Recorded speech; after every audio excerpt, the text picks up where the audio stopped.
বন্ধুরা আসসালামু আলাইকুম, ড্রিম কিচেনে স্বাগতম। আজকে আমরা ভালো করে ধুয়ে টুয়ে পরিষ্কার করে নিছি, আমরা খাবো। এখন আমার মেয়ে কয় কি যে আমরা কী দেখাবো, একটু আমরা খাওয়ার মশলা বানাও। তাই এখন মশলা বানাতে চলে আসলাম। চুলোয় একটা প্যান দিয়ে দিছি, কয়টা মরিচ দিয়ে দিছি। মরিচগুলো সুন্দর করে মচমচে করে ভেজে নেব। নিয়ে তারপরে লবণ ভেজে নেব, তারপরে বিট লবণ ভেজে নেব, সবগুলো এক এক করে সব ভেজে নেব। নিয়ে জিরে ভেজে নেব, জিরে মরিচের ভিতরেই দিয়ে দিবানে। দিয়ে আমরা সবাই পছন্দ করে, আমরা এমনি এমনি খাওয়া যায় না, আমরা মশলা বানালি, মশলা দিয়ে আমরা খাতে খুবই একটা টেস্টি লাগে, খুব সুন্দর লাগে।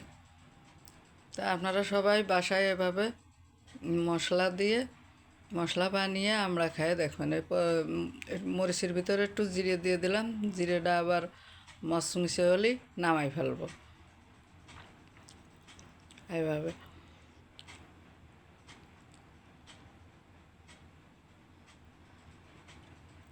ভালো করে নেড়ে ছেড়ে মুচমুচে করে নিতে হবে। ভালো করে না নাড়লে আর পুড়িয়ে যাবে না, সে কারণে ভালো করে মুচমুচে করে নামিয়ে নেব। এখন নামিয়ে নেব সুন্দর করে। এরপরে দিয়ে দেব লবণ।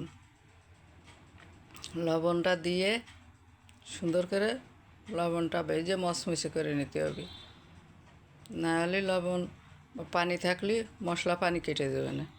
এই জন্যে মশলার সাথে লবণটা মচমচে করে ভেজে নিতে হবে সুন্দর করে।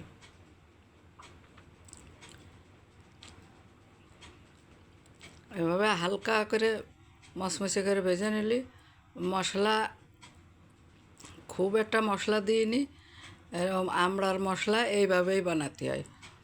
আমড়ার মশলাটা লবণ আর জিরিয়ে ভাজা, মরিচ, শুকনো মরিচ ভাজা, বিট লবণ আর ধনিয়ার গুঁড়ো। ধনিয়া আস্ততা নেই বলে গুঁড়োটা আছে, গুঁড়োটা দিয়ে সুন্দর করে এভাবে মশলাটা বানিয়ে নিয়েছি। মশলাটা খুবই সুন্দর লাগে আমরা দেখাতে।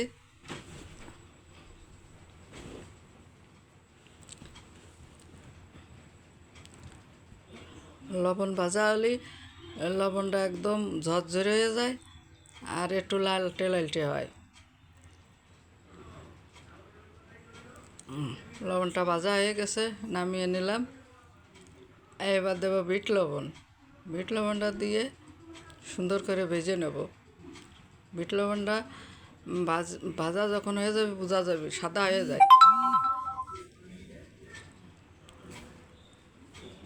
এভাবে সুন্দর করে নেড়ে নেড়ে বিট লবণটা ভেজে নেব।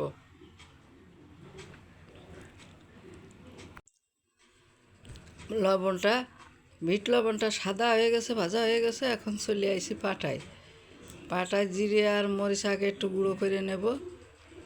নিয়ে তারপরে দিয়ে দেবো লবণ দিলে মরিচটা ফস করে গুঁড়ো হয়ে যায়।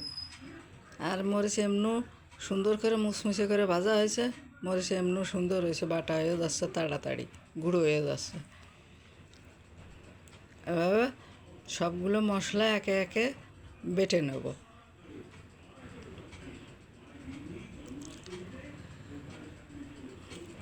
লবণ ঢাইলে দিলাম, লবণটা আগে একটু মিশিয়ে নিই, তারপরে বিট লবণটা দিবানে।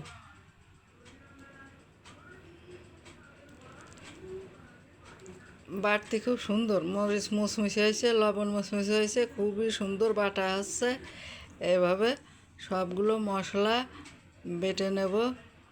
আর এই মশলা দিয়ে আমরা খাওয়ার মজাই আলাদা। এভাবে মশলা আপনারা বাসায় বানিয়ে নিয়ে খাইয়ে দেখুন। হালকা মশলা, এটা আমড়ার জন্যই, আমরা আর ক্ষীরে এই দুটো খাওয়া যায়। তাই এলো শুকনো মরিচ, বিট লবণ, জিরে, ধনিয়ার গুঁড়ো আর হলো সাদা লবণ, এই দিয়ে এইগুলো এই উপকরণ দিয়ে এই মশলাগুলো হলো আমি বেটে বানিয়ে নিলাম। নিয়ে আমরা দেখাতে খুব ভালো ছেলে ফেলে বাচ্চারা সবাই পছন্দ করে এই মশলা। এবার বিট লবণটা দিয়ে দিলাম, দিয়ে সুন্দর করে বেটে নেব, মিশিয়ে নেব। বাটা হয়ে গেছে। এখন মশলাগুলো ভিতরে ধনের গুঁড়ো দিয়ে মিশিয়ে নেব, আমি একসঙ্গে মিক্সড করে নেব, নিয়ে তারপরে উঠোই নেব বাটিতে,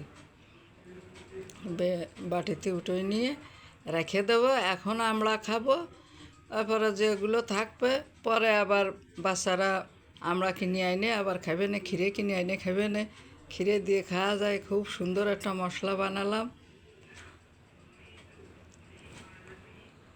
এখন আমড়াগুলো কাটা হয়ে গেছে, মশলা এক পাশে রেখে দিছি, আমড়া দিয়ে খাওয়ার পালা। ও খুব সুন্দর, খাইয়ে দেখলাম খুবই একটা সুন্দর সুস্বাদু মশলা হয়েছে। এভাবে আপনারা মশলা বানিয়ে বাসায় খাইয়ে দেখবেন কত সুন্দর লাগে। আমার এই আমড়ার মশলাটা যদি বানানো আপনাদের পছন্দ হয়ে থাকে, সাবস্ক্রাইব, লাইক, কমেন্ট, শেয়ার করে দেবেন। আপনারা সবাই ভালো থাকবেন, সুস্থ থাকবেন। আসসালামু আলাইকুম।